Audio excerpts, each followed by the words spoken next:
911, what's the nature of your emergency? He was already bad, not need one. Yeah, that's 4, I'll get a 28 from one truck when you're ready. From one truck, Boyd Lincoln X-ray 985, should come back up then. In Henderson, Nevada, on October 21st, 2019, 911 receives a call from a crying 7-year-old boy saying that his mother, 37-year-old Claudia Rodriguez, was stabbing him with a knife and trying to kill him. After a few seconds, the mother gets on the phone and gives the dispatcher her address, located in the equestrian apartment complex, then begins to ramble. Suddenly, the call disconnects before the dispatcher could get any more information to relay to officers. The dispatcher tried to call back, but the call went straight to voicemail. Henderson 911, what is the address of the emergency? 2222 Summers Heights Park. Okay, and what is your... My mom's trying to kill me. They're trying to kill each other. They're making us do it. Okay, ma'am, is it an apartment complex? 2222 Building 22. Okay, what's the name of the apartment complex? You're giving me an apartment number, not an address. We're probably around it. We got to kill each other. We're going out. Ma'am, what is the name of the apartment complex? It's apartment 2222 Building 22. I know, but what apartment complex are you in? You're not giving me an address. You're just giving me a unit number. I'm sorry? The Equestrian. Okay. I know. The one at 10701 Step Eastern? Yeah. Okay. What is your name? Nadia. Okay. What's going on?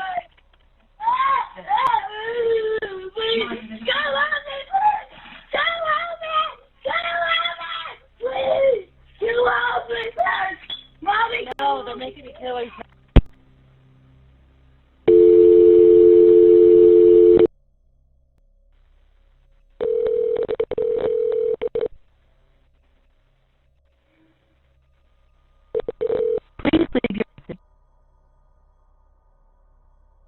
When officers finally arrived, body cam footage shows the boy stumbling out of the apartment in shock and covered in blood. One of the officers took him to the side, while another officer entered the apartment and confronted the mother, who was wearing no clothes. The incoherent mother ignores the officer's orders, and the pair fall to the ground and begin to struggle as the knife is still in Claudia's hand. All of a sudden, Claudia somehow obtains the officer's service weapon, and while the officer and mother were wrestling with the gun, it fires one round. The second officer rushes in and pulls his weapon and fires 3 shots, hitting Claudia with at least one of the bullets. Control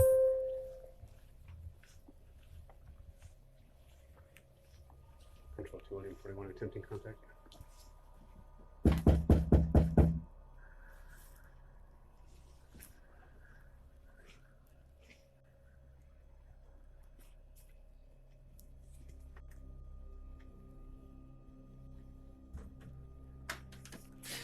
Hello. Oh. Get medical. What's going on? What's going on? Oh my God! Stop! Stop! Stop! Stop! Stop! Stop! Stop! Stop! Stop! Stop! Hands! She's got a knife. Get a medical and get me a red. You gotta kill me. Stop it! They're next door. No, I got it! Stop! I got it! I got it! Got it!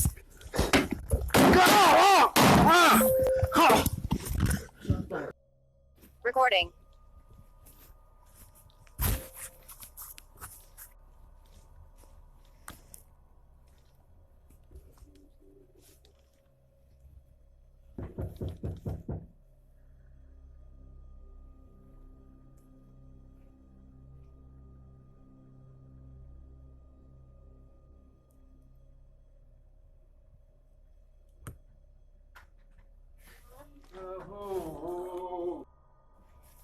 Get medical. What's going on?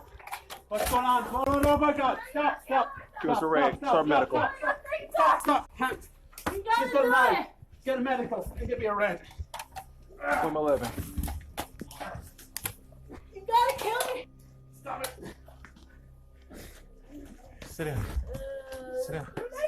Sit down. Sit down. Sit down. Sit down. I got it. Move. I got.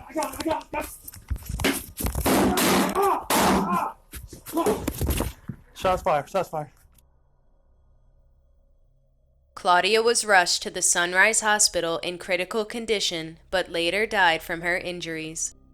She had been arrested 4 times in the past on misdemeanor counts of domestic violence, which resulted in a conviction for one of the counts. The 7-year-old boy suffered 25 stab wounds during the ordeal and was transported to a local trauma center where he underwent emergency surgery, and doctors are hopeful he will make a full recovery. In Holly Hill, Florida, on May 27, 2018, an employee at Little Caesars made a desperate call to 911 just before midnight after being attacked while closing the store. 28-year-old Heriberto Feliciano told dispatchers that while he was locking the door, a masked man came up to him and struck him with a large piece of wood. He said when the man hit him with the wood, the plank broke. Then the attacker pulled out a pair of scissors and began to try to stab him. They wrestled for a few seconds, then Feliciano was able to pull out his concealed weapon and shoot the attacker 4 to 5 times at close range. 911, where's your emergency? I'm on 158 Ridgewood Avenue. I just shot somebody. Okay, what's the location? 158 Ridgewood. He attacked me while I was closing my store. Okay, 158 Ridgewood? Yeah, please hurry up. Okay, listen to me. You need to take a deep breath, and you're in Daytona? Yes. Or Holly Hill? Holly Hill. Okay. Please help me, please. Okay, listen. He hit me in the face with a piece of wood. Please help me. I think he's dying. Please help. Okay, listen. They're on the way to you. Is he breathing? Please help me, please. Listen no, he's to not. me. Help. Can you start CPR on him? Not breathing. Okay. I don't want to get close to him. He tried to stab me with a pair of scissors. Hit me in the face with a big piece of wood. Okay, listen to me. The police and the fire department. Listen, calm down. What's your name? No, I can't. What is your name? Listen. That's for me, okay? Oh my God.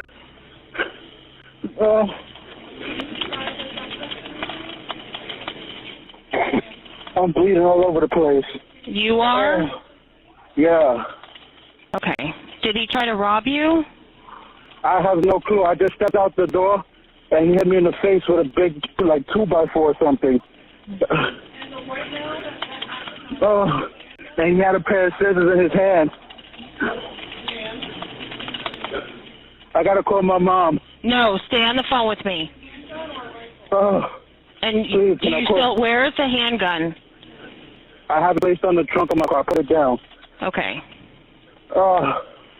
Please, get them here quick. I think he broke my elbow. You need to... Okay, listen, you need to take a deep breath for me, okay? Ma'am, I can't. I'm going to go to jail for this. You need to talk to the officers, okay, but stay on the phone with me. Please, help me, please. Okay, they're coming. They have to drive. Okay? Oh, my elbow. Oh. Please help me. There's a lot of people, there's a lot of people coming to you. Please, I heard him. Please come help this guy too. Please help him.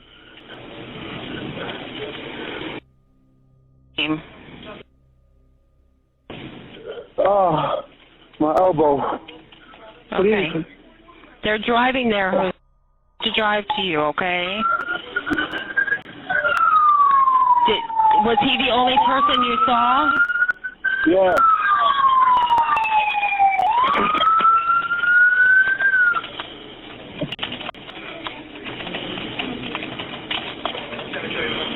I got All right, my hands the police are there, okay? Yeah, I got my hands up. Okay. I came out and he hit me in the face with that wood and I shot him. I don't want to go down, man. All right, hang up. Hang up. I put it down. Yes. Hang up.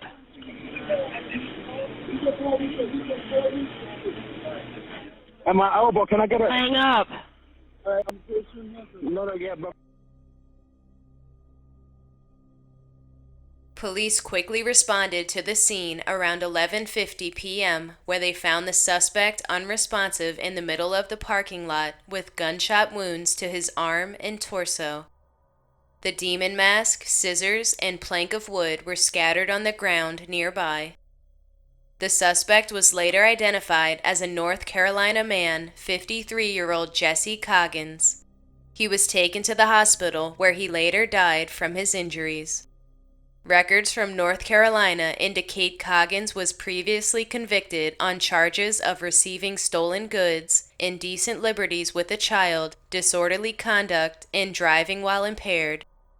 He was also arrested a year before attacking Feliciano for attempted robbery with a dangerous weapon and assault on a female. Feliciano was also brought to the hospital, suffering injuries during the attack to his face and shoulder. His father says he is deeply affected by the attack and has since had trouble sleeping.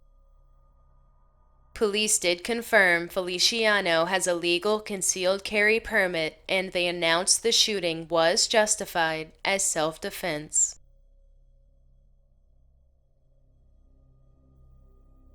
On June 24, 2016, in Katy, Texas, 42-year-old Christy Sheats asked her husband and 2 daughters to come into the living room of their home for a family meeting. Moments later, she pulled out a .38 caliber handgun she had hidden in the couch, then shot and killed her 2 daughters, 22-year-old Taylor and 17-year-old Madison.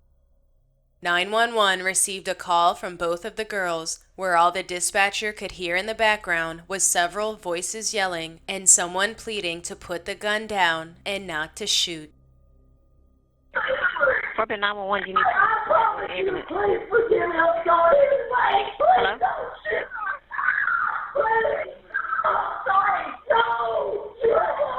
Hello?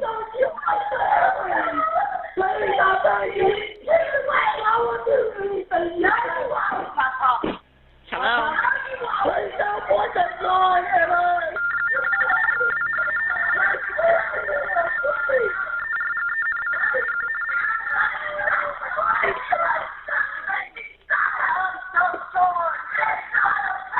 I promise you, whatever you want, I will.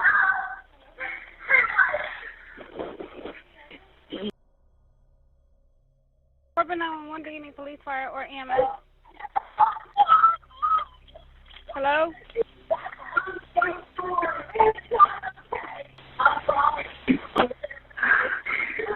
Hello? What is the address? Ma'am?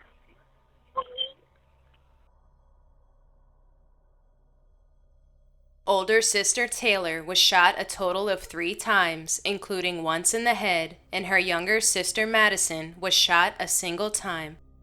It was stated by witnesses that after the girls were shot for the first time, they ran out the front door, followed by their father. Madison then collapsed and succumbed to her injuries, while Taylor ran into the street with her mother chasing after her. Christy proceeded to shoot Taylor for a second time, then went back inside the home to reload the gun, while her husband Jason ran down the street to look for help. When the Fulshire police officers arrived, they saw Christy shoot Taylor for the 3rd time. As she was about to fire at Taylor again, officers ordered Christy to drop her gun, but she ignored their orders and refused to drop her weapon. An officer then fired 1 shot which hit Christy and killed her. Taylor was airlifted to a hospital but also did not survive, and Jason wasn't injured but was brought to the hospital for evaluation because he was so distraught.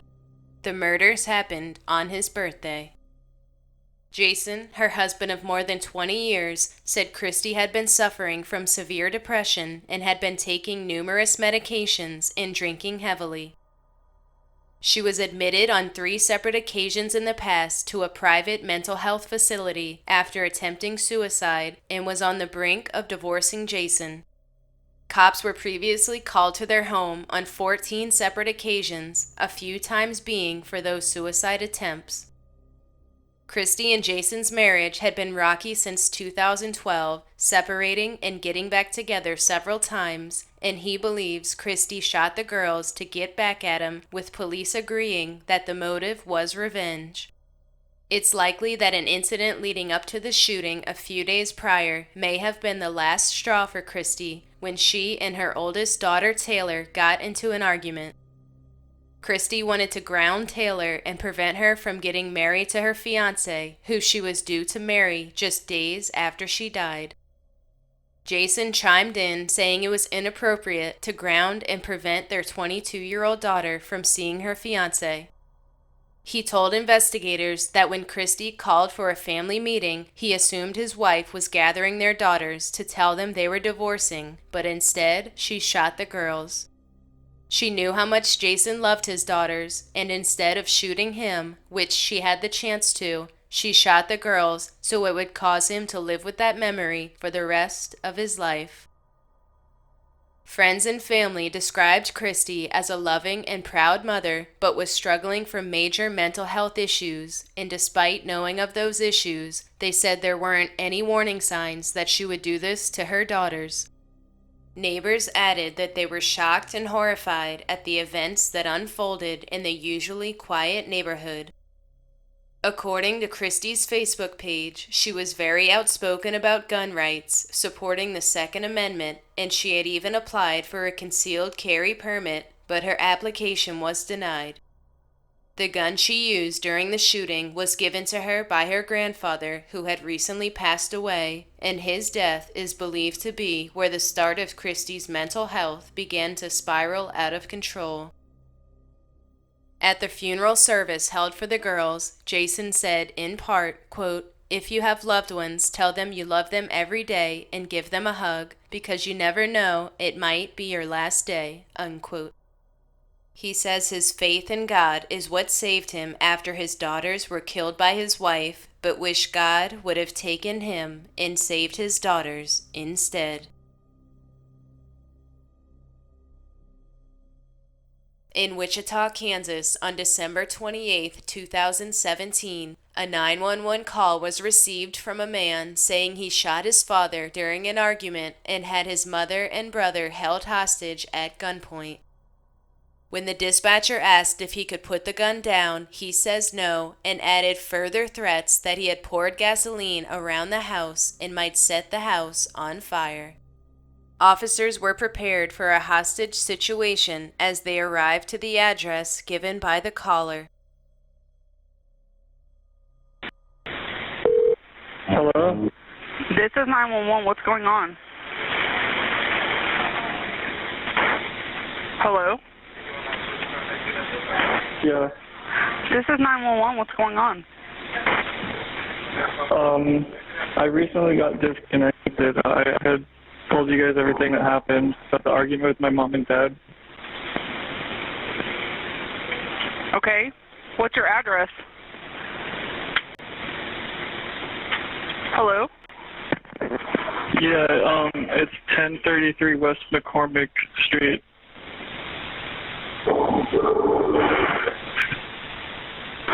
Okay, tell me exactly what happened.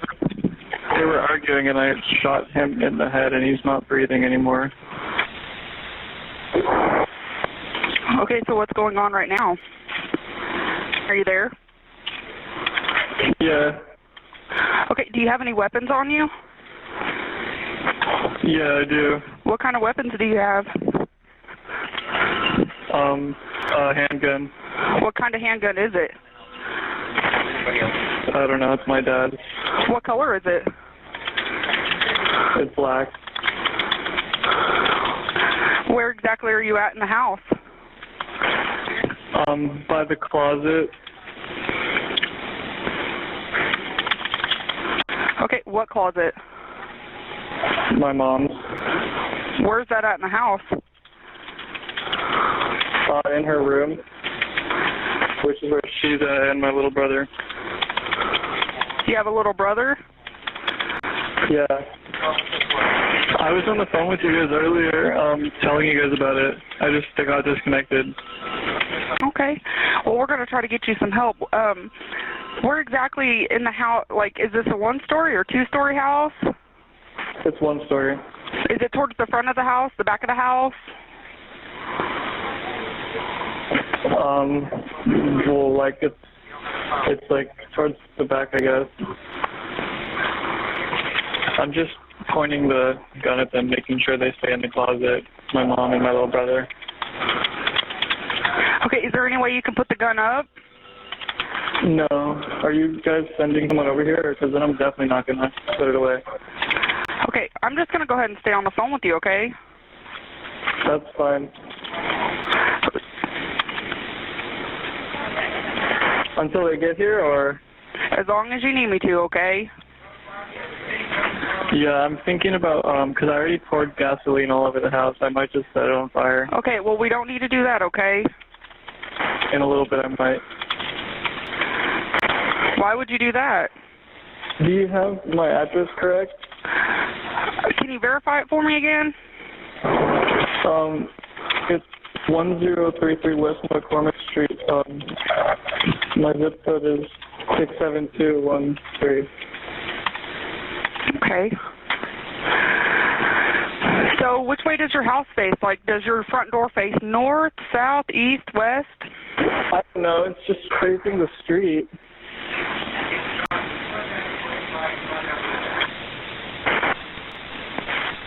My dad isn't breathing. It's kind of giving me anxiety, making me, like, paranoid. Hello? I'm still here.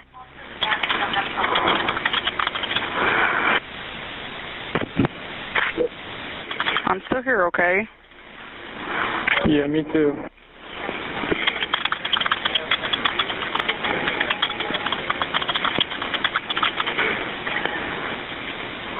Okay, are you white, black, Asian, Hispanic?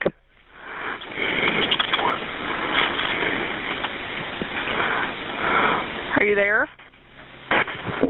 Yeah. Are you white, black, Asian, Hispanic? It was an accident, so. Okay, that's fine. Are you there? Talk to me. Hello? Are you there?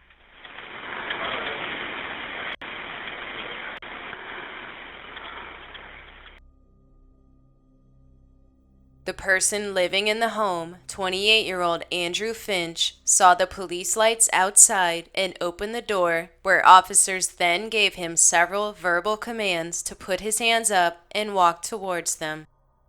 Finch complied for a short time and then continued to put his hands back down to his waist several times. Officers were on all sides of the home, and when the officers in front of the house saw Finch put his hands by his waistband and then raise them, they feared he had pulled a gun, so one of the officers aimed and fired one round. The bullet hit Finch, who immediately dropped to the ground. Show your hands! Walk this way! Walk!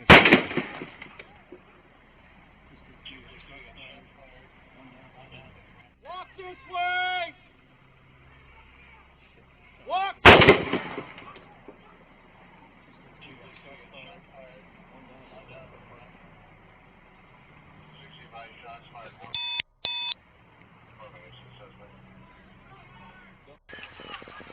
Walk this way! Walk!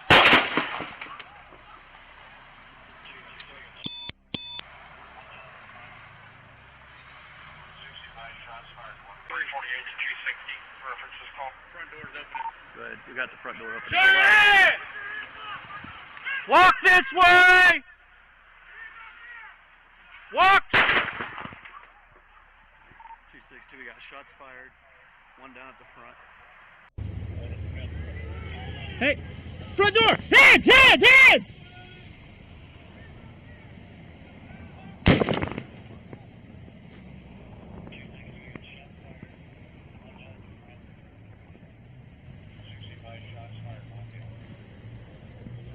He's right there, he's right there. Yeah, we guys are in crossfire. Hey, front door! Hit! Hit! Hit!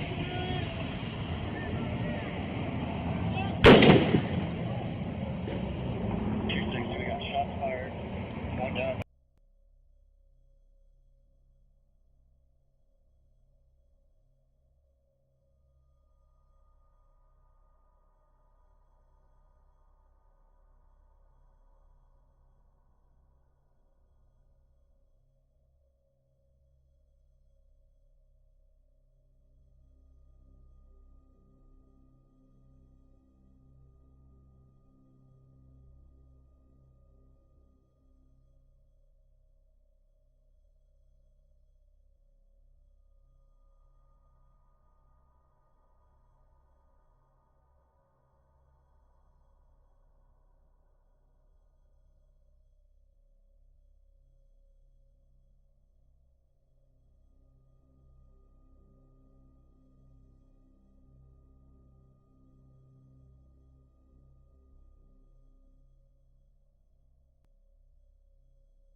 We can use this cover, preferably an SUV. What do you have high, Hyphen? Officers removed 4 people from the house and then searched it, where they discovered there were no hostages or deceased people. Police realized the man that was shot dead on his porch had absolutely nothing to do with the 911 call that was made. It turned out the call was a result of swatting, which is the action of making a prank call to emergency services in an attempt to bring a large number of armed police officers to a particular address. The incident was reported to be started by a feud between 2 Call of Duty gamers over a lost wager of $1.50. When one threatened to target the other with a swatting call, the person who was the target of the swatting told the other he would be waiting, then gave an old address where he used to reside, which turned out to be Finch's current address. Wichita police worked with federal authorities to track down who made the swatting call, and they later identified 25-year-old Tyler Barris, who lived all the way in California.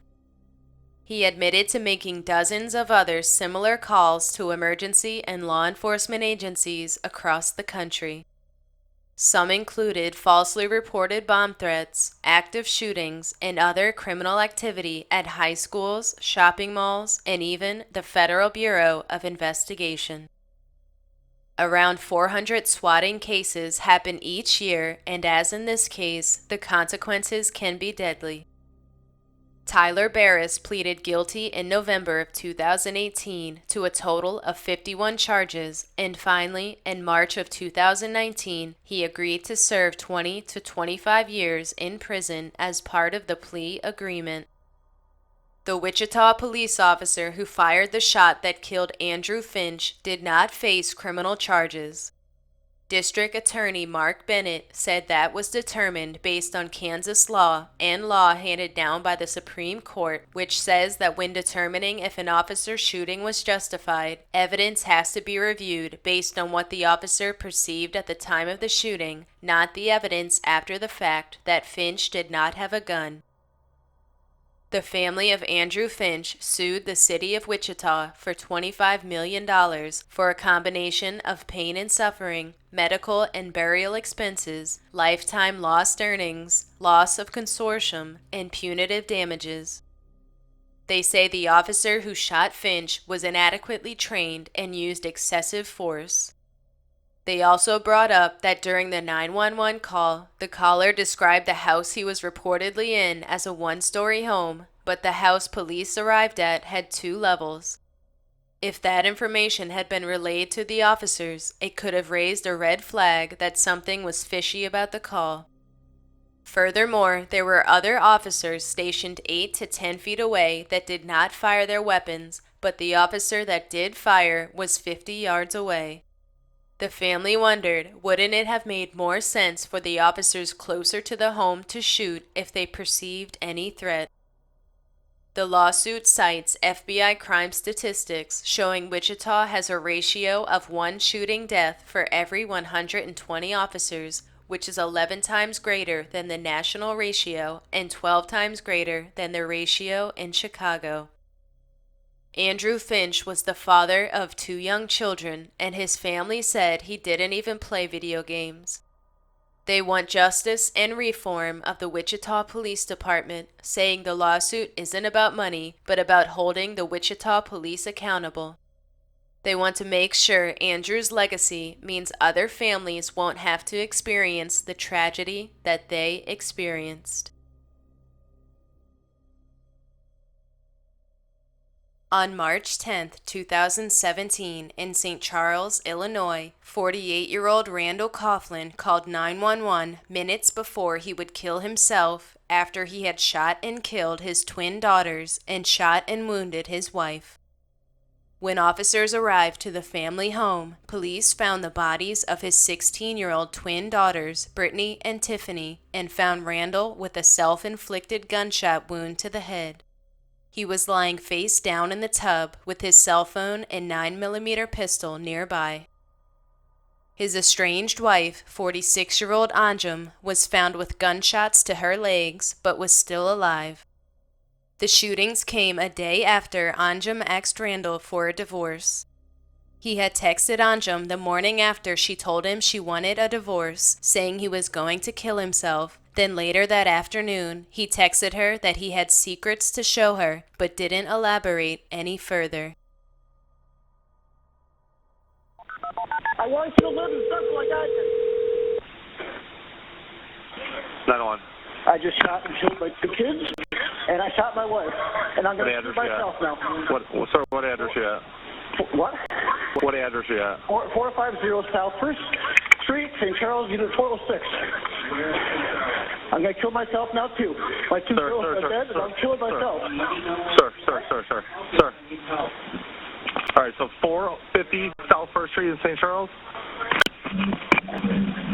Sir, stay on the line with me. Okay, man. Ma'am. Sir.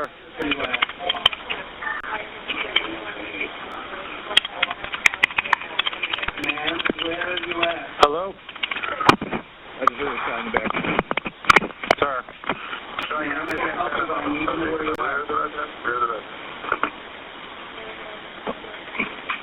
Sir. Yeah. I got no voice contact now. Yeah, my guy shot.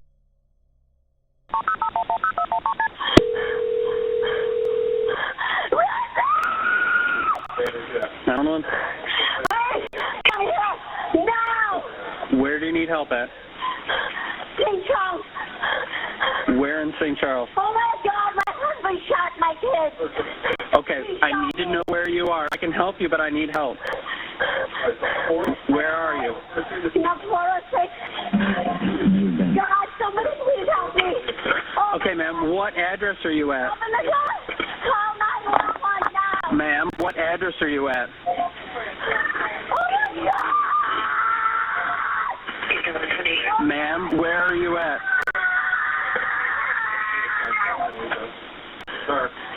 Ma'am, I can help you, but I need to know where you are.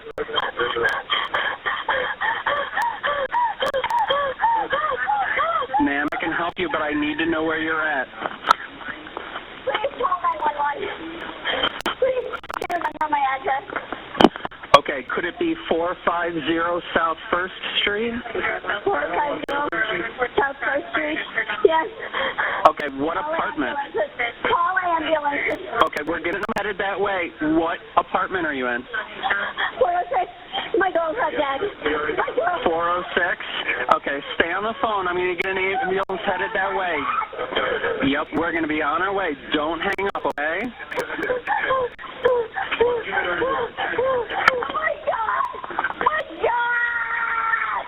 Okay, ma'am, I'm going to talk to the medics. Don't hang up, okay? I'm going to talk. My God. I'm going to. Oh, my God. Please. My girlfriend's dead. Oh, my God.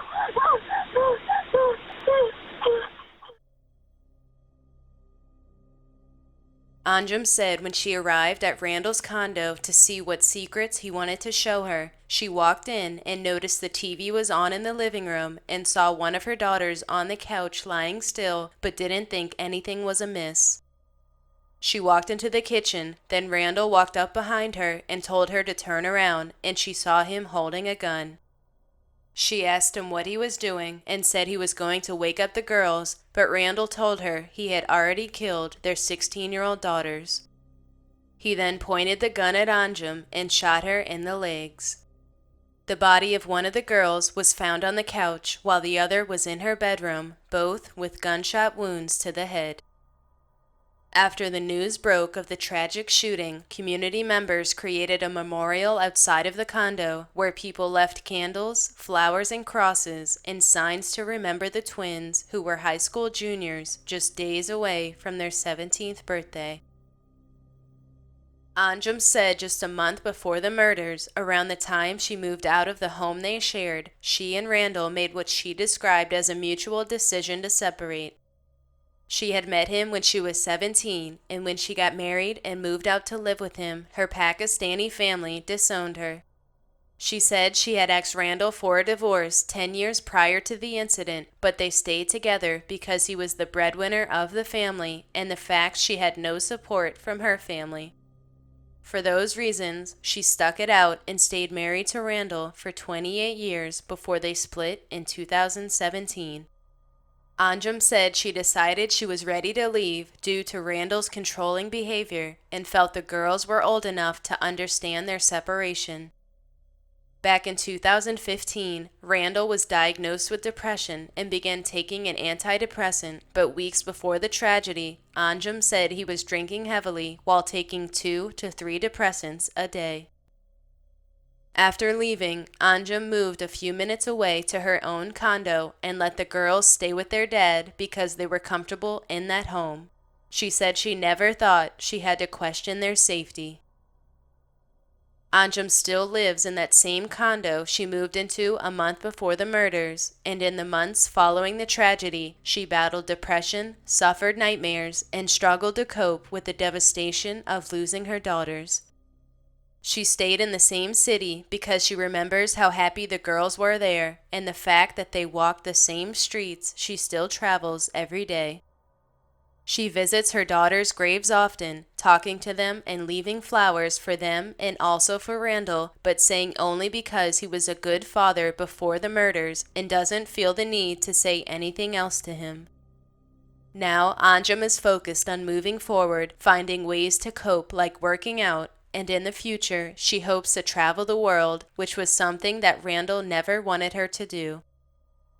Anjum continues to move forward with her life and said she's decided to keep going and living for Brittany and Tiffany.